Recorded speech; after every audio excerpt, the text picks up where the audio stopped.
Welcome everyone. Hail to my fellow Selvan citizens. I am the prophet of Pagulane. Come, join me by the fire. Sit a while and hear a thrilling and dramatic tale like no other. Walk the path with me amongst the gods of old in each chapter of Book 1, Fall of Immortals.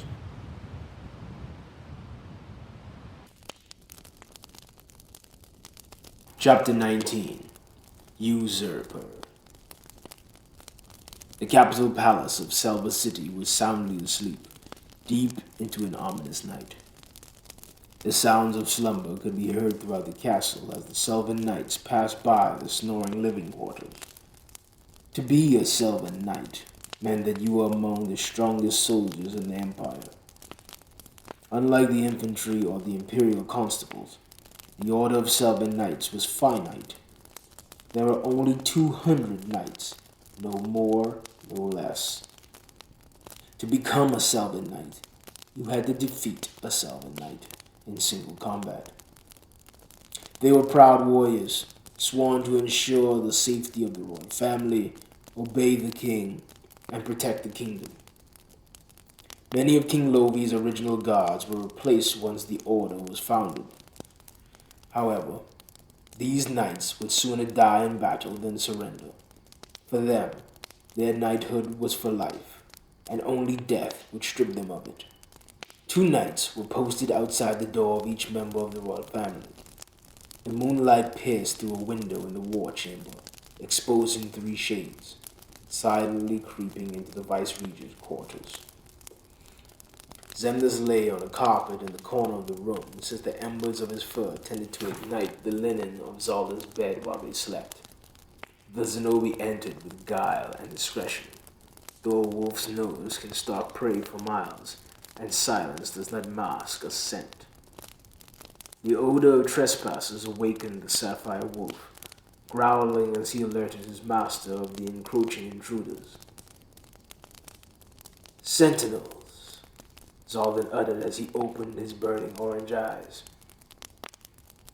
"Master," they whispered, emerging on bended knee in front of his bed. Zaldan sat up comfortably in his bed to address his champions. "You've returned from your mission. I take it the king was pleased?" Zaldan asked.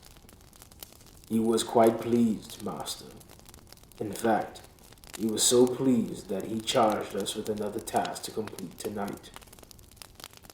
Tarai replied. "And what would that be, I wonder?" Zaldan responded. A pause of silence followed as all 3 sentinels hesitated to answer.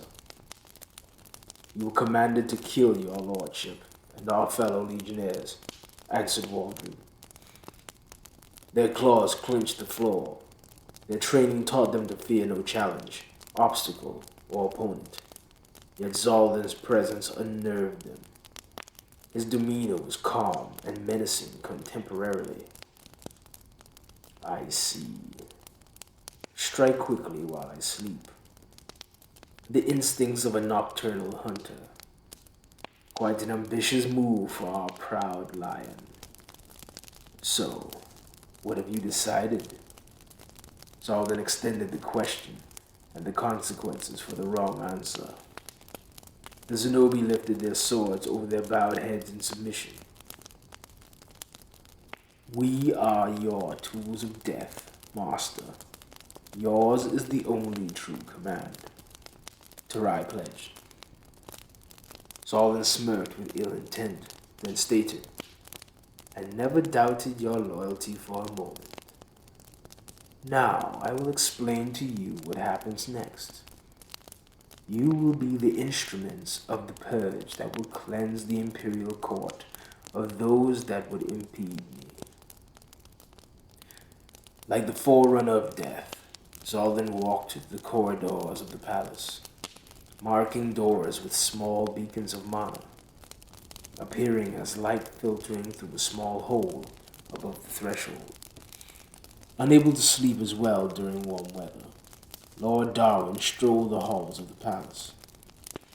On nights like this, He would pace the palace until either his mind was cleared of cumbersome thoughts, or the aching of his feet forced him back into bed. Sleep abandoned him completely once he discovered the bodies of two Selvan knights lying lifeless in front of Prince Micah's door. He peered inside, and to his dismay and surprise, the prince was dead. Panicked and concerned, Lord Darwin ran out of the room to discern the fate of Micah's younger brothers. One after the other, he found more of the same: dead knights and dead princes. Now completely unsettled, he knew only one villain could be responsible for this, and he had to act quickly and quietly as he started to hear his fellow courtiers being slaughtered, stabbed, and slashed in their beds. Darwin was faced with a split decision: to either rush to the king's aid or Queen Ilu's. A choice had to be made, and he needed to gather his mind's focus to make it.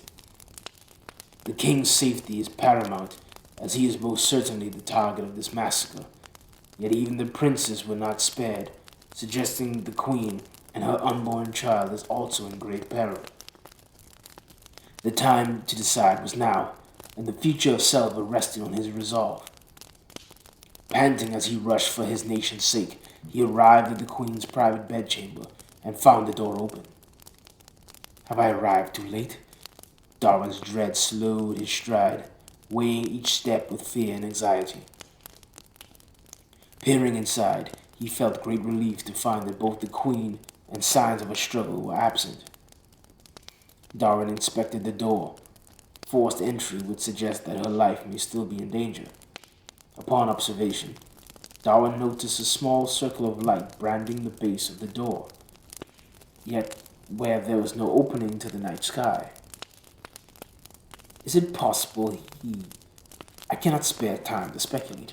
I must find the queen and get her to safety, he thought to himself as he continued his search. Fighting the urge to call out for her, his heavy body compelled him to rest from his desperate search. In the midst of Darwin's darkest hour, fate smiled upon him as he heard the sound of a serene voice humming from the palace garden. Tears filled his eyes as they hit the granite barrier of the balcony, which overlooked both the imperial city and the garden. With glee and urgency, Lord Darwin ran on all four paws to alert Queen Ilu of the encroaching peril.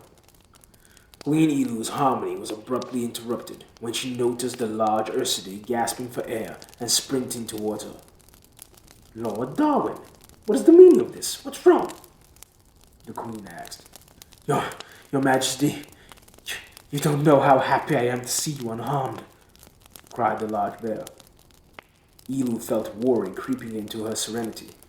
Lord Darwin, gather yourself, she uttered. Yes, my queen, he replied, wiping the tears of relief and sadness from his eyes. My queen, you must flee. It pains me to tell you this, but you are no longer safe in Selva and must come with me right now, he stated. Darwin, I am not going anywhere until you tell me what is going on this instant, she demanded. I believe Zaldin is currently making his move to usurp the throne and has slain many noblemen of your Majesty's court. I believe he also intends to have you murdered, my queen, Darwin replied. The vice-regent? So he decided to strike at my husband first, Queen Ilu thought to herself. Stay by my side, Lord Darwin, and you will be safe. He will not harm me. We have an alliance together, she added.